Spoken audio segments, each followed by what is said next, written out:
I'd like to talk for a few moments about life and about what I feel is the next step in human evolution.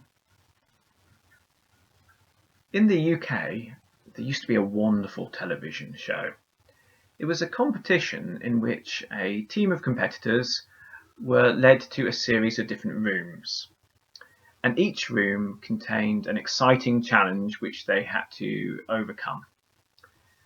They weren't given any instructions, but they had to deduce what the challenge was by the contents of the room. So they'd look at the objects and their relation to each other and the context. So, for example, they might be led to a room which had a very high ceiling, from which was hanging a crystal on a thread. As they looked around them, they would see there were two ladders and a length of rope. And they would conclude that the mission was to get the crystal down. So perhaps they were to use the rope to lasso the crystal, or somehow to balance on these two ladders and to reach the crystal.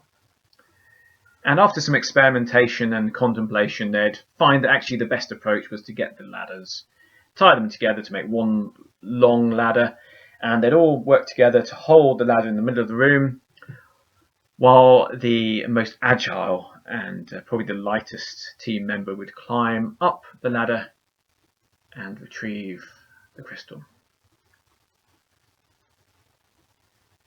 Now, life is a bit like this game. We all start without any memory of where we come from, and there are no clear instructions as to why we're here and what we should do. But as we grow, so does our awareness. And we get a chance to deduce by self-knowledge and by exploring the world around us what we're going to do with our life. The first thing we tend to discover is our own body, and then we meet people who love us and look after us, and the beauty of the whole of existence unfolds before us. As we get older, we discover some interesting things about this physical vessel that we inhabit. We discover that it's subject to injury and that we can get ill.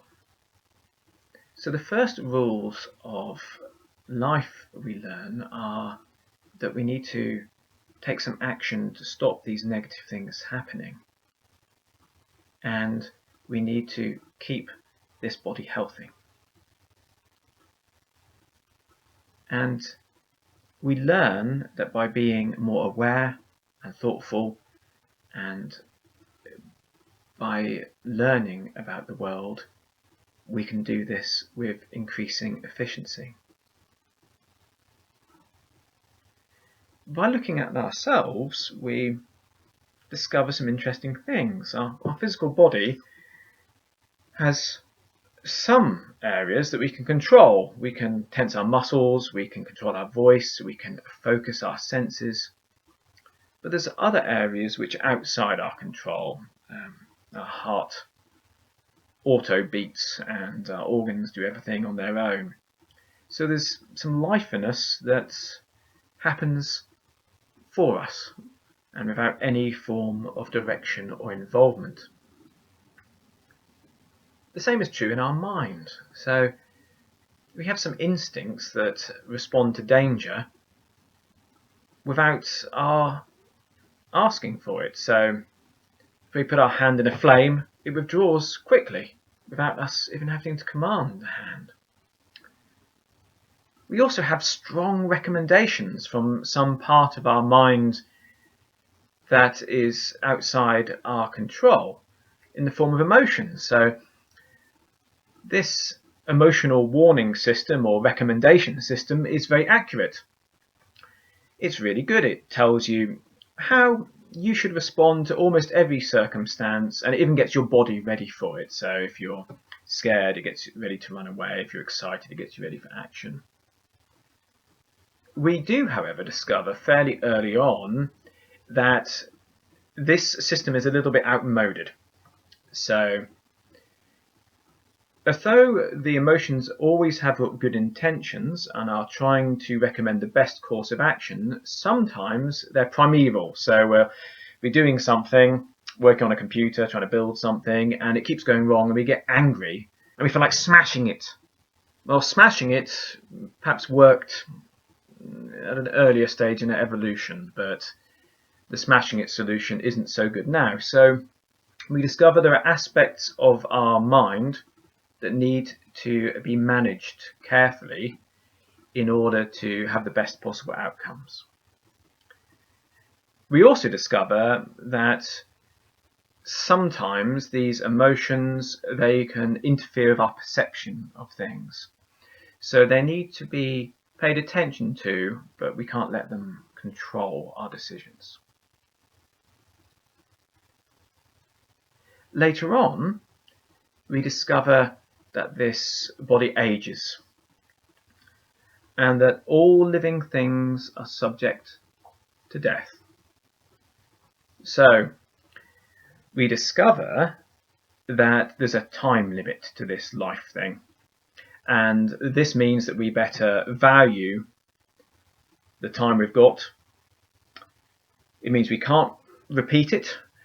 Every action is very important, so we should do our best to be who we want to be and to have the effect we want to have now. It also means that for long-term projects we need to work as a team, and I think that's a very important lesson too. When we look at the outside world, we can see that we are an animal. We're made of the same material, we have the same needs, we have the same wants. And we feel a great sympathy with other animals, don't we? We don't really like to see them hurt, we want to look after them. However, other pack animals, they have different methods of competing. So they establish the dominance in their pack by barking or roaring, or by display, or by fighting. We still do a bit of all of those, but we've really moved to a new system whereby we've made money. And money is how we divide the power in our pack. And so important is money that almost all of human society is based on it. So as we speak, people are burning down whole rainforests, destroying whole species of animals, shooting each other, hurting each other, cheating people, doing anything they can to gain a higher ranking in this pack order. And we know that's not what we're here for. So we can look at any of our spiritual philosophies, we can compare all the different religions, we can see in our fiction our dreams of utopia, of Atlantis, of the Garden of Eden. We can see that it's clear to the human race that we know we're not here just to compete and gain physical possessions. That's part of that leftover instinctual thing we need to direct carefully to have the best outcomes. So, because we are in control, we have a responsibility. We know we're the caretakers of the world. We know we're meant to be looking after the place. We know we're meant to be making sure the plants and the animals can all thrive and that we can all interact with each other positively and we can learn more about existence and we can evolve. So the goal isn't too different outside as we discovered inside. So we know that our consciousness is meant to be evolving. That's what naturally happened when we were young. We know that we should be preventing negative things from happening to our own bodies, to other people's. We know that we should be standing for health. We know that because we die, we need to work together if we want to have a good long-term outcome. We know we should try our best in every moment and be fully aware because we have a limited time.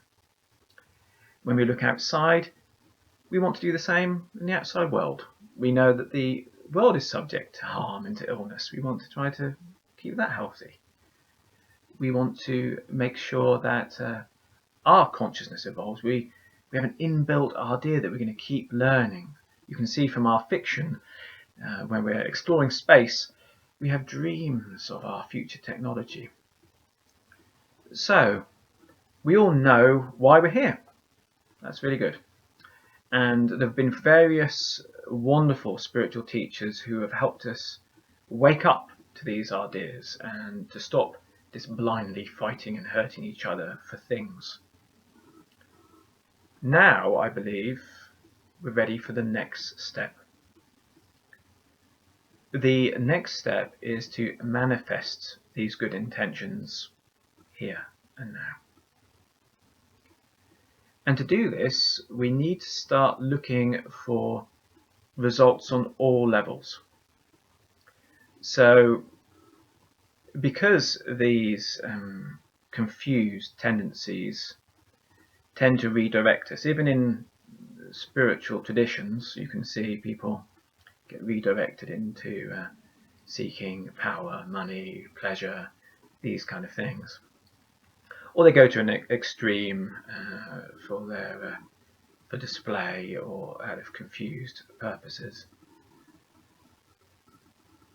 Because that happens, we need to make sure that we're looking for balanced, harmonious, integrated development. So we need to embody the change we want to see. Now, this isn't a new mission. This is your responsibility. You were born in charge of everything that is you. You accepted that mission at the moment you took your first breath. You said, I am. So, what are you going to stand for?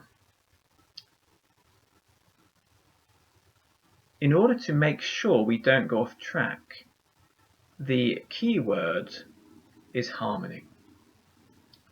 Without looking for harmony on all levels, it's easy to become selfish again and start trying to stockpile or get more of. And believe me, people can compete on more of anything. They can start competing about who's more compassionate or who's renounced most. So we look to be in harmony with all things. So we start with good intentions. Our good intentions are to have the best possible outcome for everyone. We start off without those good intentions, and then intellectually we develop our mind. We keep our mind healthy. We use our mind to prevent negative things happening. We use our mind to make sure that there are good outcomes. We develop our emotions and our creativity.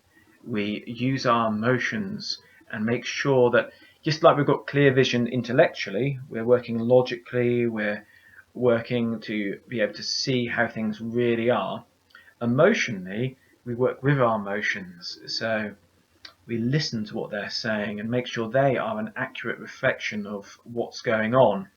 We help that emotional mechanism to update itself. With our physical body, we make sure everything is in harmony, everything is balanced, everything is healthy. We do our best to make sure our words and our actions reflect these noble intentions. Now, each spiritual system has evolved to have a balance. So whether it's chakras or Sephiroth or elements,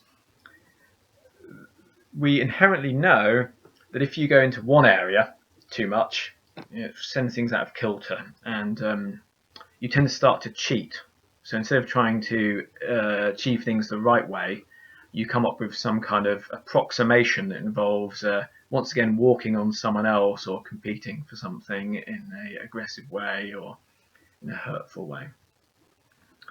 So it's important for us to be fully integrated, and that's a subject for another video in the future. Once we have embodied this goal, because we've been looking for harmony, we will have created around us the very reflection of who we are. And though we're in this world, we are not of this world, in the sense that, yes, we need to make money, but we're going to do so with the aim of empowering everyone and with the awareness that there's enough. So we're not going to fight or do anything wrong for it. Wouldn't hurt anyone or anything. If we all do this, if we all start to embody the change we're looking for, then a ripple effect, a change in vibration happens. And that consciousness, like the child waking up, starts to manifest down here. And the only question is, now that we've established that we all know what the point in life is, we all know why we're born here, is how much are you willing to grasp it? How much are you willing to embody this noble goal? How strong is the calling of life for you?